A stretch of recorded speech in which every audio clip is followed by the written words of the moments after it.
বৌদি করেন না একটা এলআইসি করেন। আরে না গো ঠাকুরপো, আমি কোনো এলআইসি করবো। বৌদি প্লিজ একটা করেন, খুব ভালো ভালো বেনিফিট আছে, খুব ভালো সুবিধা হবে। করেন বৌদি প্লিজ একটা করেন। কি কি বেনিফিট আছে? তো দেখাচ্ছি, তো চেয়ার দেন আচ্ছা তো ঠিক বসে। আছে, নাও বসো। ঠিক আছে, পরিচয় একটা এলআইসি, বসো। একটা কি কি করে। বেনিফিট আছে বলো। হ্যাঁ বুঝছি। প্রথমে একটা আছে, মাসে যদি আপনি 2000 টাকা করে দেন তাহলে আপনি 20 বছর পরে 20 লাখ টাকা পাবেন। আর যদি আপনি এর মধ্যে মরে যান তাহলে আপনি 10 লাখ টাকা পাবেন, 10 লাখ টাকা এক্সট্রা পাবেন।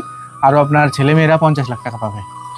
তারপরে যদি আপনি মাসে 5000 টাকা দেন তাহলে 20 বছর 25 বছর পরে আপনার উঠবে 30 লাখ টাকা।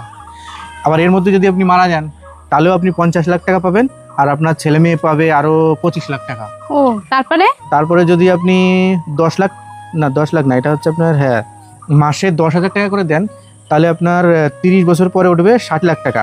আর এর মধ্যে যদি আপনি মারা যান তাহলে পাবেন 70 লাখ টাকা, আর আপনার ছেলে মেয়েরা পাবে 30 লাখ টাকা। বুঝলেন?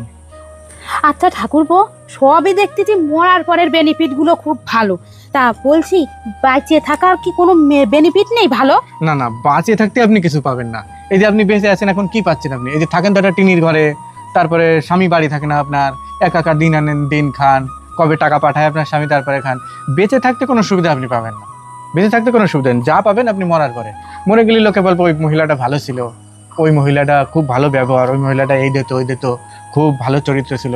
কিন্তু আপনি বেঁচে থাকতে এইসব কথা কেউ বলবে না, আপনি মারা যান দেখেন তারপরে বলবে। বুঝলেন? তা আপনি কোনটা করবো? এই যে মাসে 2000 টাকাটা করে দিই।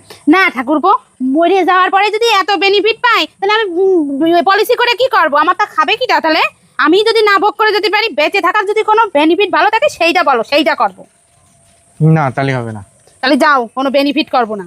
ইস, সবই মরার পরে বৌদি, বেঁচে থাকতে পারে এ জীবনে কিছু পাওয়া যায় না। তাহলে আসলাম।